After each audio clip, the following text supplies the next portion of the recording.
Class में हमने discuss किया था कि भारतीय संविधान क्या है। हमने देखा था कि भारतीय संविधान जो है उसे बनने में 2 वर्ष 11 माह और 18 दिन का समय लगा। फिर हमने देखा था कि जो विभिन्न विभाग थे उसके बहुत सारे प्रमुख थे। जैसे संविधान सभा की प्रारूप समिति के अध्यक्ष कौन थे? डॉक्टर भीमराव अम्बेडकर। वैसे ही जो गृह मंत्रालय था वो किसके अधीन था? सरदार वल्लभ भाई पटेल के। तो आज हम डिस्कस करेंगे भारतीय संविधान की प्रस्तावना। ठीक है? ठीक है, आप लोग मेरे साथ नोट डाउन कर लीजिए।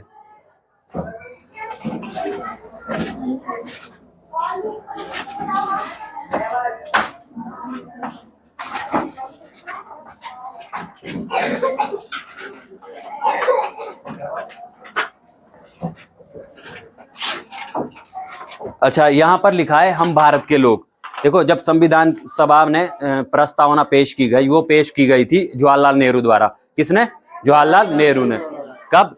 13 दिसंबर 1946 को। ठीक है, 13 दिसंबर 1946 को संविधान सभा में प्रस्तावना पेश की गई थी। तो प्रस्तावना में सबसे पहले जो शब्द है वो है हम भारत के लोग। ठीक है, अब आप बता पाएंगे कि हम भारत के लोग किसको डिफाइन कर रहा है? मतलब हम भारत के लोग वो किसके लिए कहा गया है? हाँ नूर अमन, आप बताओ, हम भारत के लोग किसके लिए कहा गया? जिन्होंने आजादी। ठीक है, इन्होंने कहा कि जिन्होंने आजादी दिलाई। ठीक है, आपने सही कहा थोड़ा सा। बेसिकली हम भारत के लोग जो है वो है शक्ति का स्रोत। क्या है? शक्ति का। आप लोग नोट डाउन भी करते रहिए। शक्ति का स्रोत यानी कि सोर्स ऑफ पावर।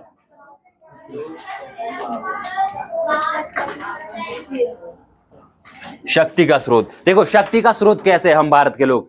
हमारे जो इंडिया में है, हमें लोगों को सार्वभौमिक वयस्क मताधिकार है, यानी कि सब लोगों को जो भी 18 साल से ऊपर का है ना, उसको वोट देने की आजादी है। तो हमारे पास चॉइस है। क्या? हम अपने जनप्रतिनिधि चुनेंगे।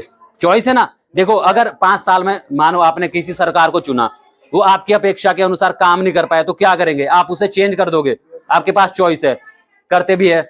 जैसे 2014 से पहले क्या था? यूपीए थी, यानी कि यूनाइटेड प्रोग्रेसिव अलायंस, और अब क्या है? NDA, national democratic alliance. यानी कि पहले कांग्रेस थी 2014 से पहले, और 2014 के बाद क्या है?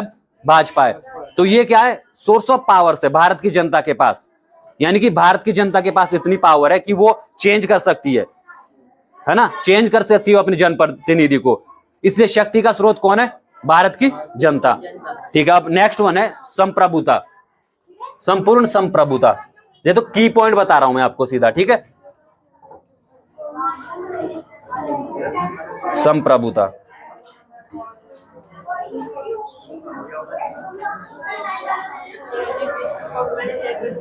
देखो, संप्रभुता को जानने से पहले हम लोग पहले ये जानेंगे कि राज्य के 4 आवश्यक अंग होते हैं। पता है आपको राज्य के क्या होते हैं? 4 आवश्यक अंग नहीं पता? ठीक है, हम यहां पर देखेंगे। देखो, ये है स्टेट। स्टेट का मतलब पॉलिटी की भाषा में देश होता है। ठीक है, क्या होता है? देश। ये स्टेट है। एक इसका होगा निश्चित भूभाग, यानी कि क्या होगा? भूभाग, लैंड। और दूसरा होगा इसका जनसंख्या। क्या होगा? जनसंख्या। और तीसरा है इसका सरकार। और चौथा है संप्रभुता। ठीक है, ये मैं शॉर्टकट पे दिख रहा हूं यहां पर, संप्रभुता। अब हम लोग पहले देखेंगे कि स्टेट में ये जो 4 आवश्यक अंग है वो किसने बताया था। ठीक है, देखो, अरस्तु थे एक फिलोसोफर, यानी कि दार्शनिक। उन्होंने बताया था कि राज्य के 4 आवश्यक अंग होते हैं। तो उसमें पहला होता है निश्चित भूभाग, यानी कि जो देश होगा उसके लिए पहली प्रायोरिटी होगी कि उसका एक निश्चित भूभाग हो जाना चाहिए। जैसे इंडिया है, इंडिया का है ना अपना निश्चित क्षेत्रफल है, क्यों नहीं है? देखो, कश्मीर से उत्तर में कश्मीर और दक्षिण में कन्याकुमारी है, पूरब में अरुणाचल प्रदेश है और पश्चिम में गुजरात है। तो निश्चित क्षेत्रफल है भारत का एक। तो राज्य बनने के लिए पहला आवश्यक शर्त है कि निश्चित भूभाग होना चाहिए। ठीक है, और दूसरा होता है निश्चित जनसंख्या।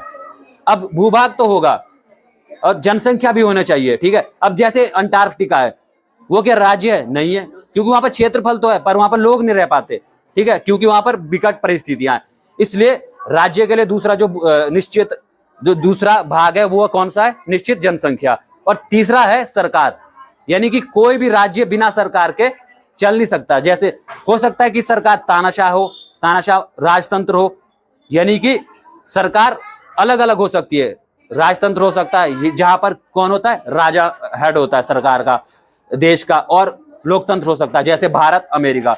अब लोकतंत्र और राजतंत्र में मैंने आपको बहुत पहले अंतर बता दिया था कि लोकतंत्र में क्या है, व्यक्ति को आजादी है, और राजतंत्र में क्या होता है कि आजादी नहीं हो पाती, उतनी अधिकार नहीं देते। और चौथा पॉइंट है सरकार का, कौन, राज्य का संप्रभुता। आज हम उसी को डिस्कस करेंगे, ठीक है। संप्रभुता का मतलब होता है बाह्य और आंतरिक रूप से स्वतंत्र, यानी कि राज्य जो है, जैसे भारत है, तो भारत बाह्य रूप से भी स्वतंत्र है और आंतरिक रूप से भी। कैसे? देखो आंतरिक रूप से कैसे, जब हमने आर्टिकल 370 रिमूव किया कश्मीर से, तो चाइना और पाकिस्तान ने हमारा विरोध किया था, है ना। चाइना और पाकिस्तान कह रहे थे कि भारत ऐसा कैसे कर सकती है कि ये जमीन जो है विवादित है। कश्मीर के लिए उन्होंने बोला था कि ये जमीन वर्तमान में विवादित है और यूनाइटेड नेशन ऑर्गेनाइजेशन के अंडर है। तो भारत ने कहा ये तो हमारा आंतरिक मामला है। क्यों? क्योंकि हम संप्रभु देश है। अगर आर्टिकल 370 रिमूव किया है तो भारत का आंतरिक मामला है, वो भारत की मर्जी है, वो कुछ भी करे अपने स्टेट के अंदर, ठीक है। तो पहली शर्त होती है संप्रभुता के लिए आंतरिक रूप से स्वतंत्रता, और दूसरी क्या होती है, बाह्य रूप से। बाह्य रूप से मतलब हम अपनी स्वतंत्र विदेश नीति बनाने के लिए स्वतंत्र है। जैसे हमने किसी के साथ व्यापार करना है, मानो चाइना के साथ व्यापार करना है, तो हमारी खुद की फॉरेन पॉलिसी, हमारी मर्जी है कि अगर हमें व्यापार में घाटा हो रहा है तो हम अपनी फॉरेन पॉलिसी को बदल सकते हैं, ठीक है। संप्रभुता का मतलब ये है कि बाह्य और आंतरिक रूप से स्वतंत्र, ठीक है। तो आपको समझ आया? ठीक है। हमने अभी क्या डिस्कस किया, शक्ति का स्रोत कौन है, हम भारत के लोग, और दूसरा था संप्रभुता। संप्रभुता यानी बाह्य और आंतरिक रूप से स्वतंत्र। हमने देखा था कि कैसे कश्मीर इशू पे जब पाकिस्तान और चाइना ने जैसे पाकिस्तान और चाइना ने उंगली उठाई थी, यानी कि भारत पर रोष प्रकट किया था, तो भारत सरकार ने यह कहा था कि क्योंकि ये हमारी आंतरिक मामला है, ये हमारे राज्य के अंदर है, इसलिए हम लोग स्वतंत्र है। हम लोग चाहे तो अरुणाचल प्रदेश में ट्रेन चला सकते हैं, चाहे नहीं। हालांकि चाइना क्या है, अभी भी विरोध करता आ रहा है कि अरुणाचल प्रदेश, वो मानता है कि अरुणाचल प्रदेश उसका पार्ट है, पर हम लोग तो स्वतंत्र है, हम लोग संप्रभु देश है, ठीक है। तो इसलिए हमारा अंदरूनी मामला है, ठीक है। नेक्स्ट वन है समाजवादी।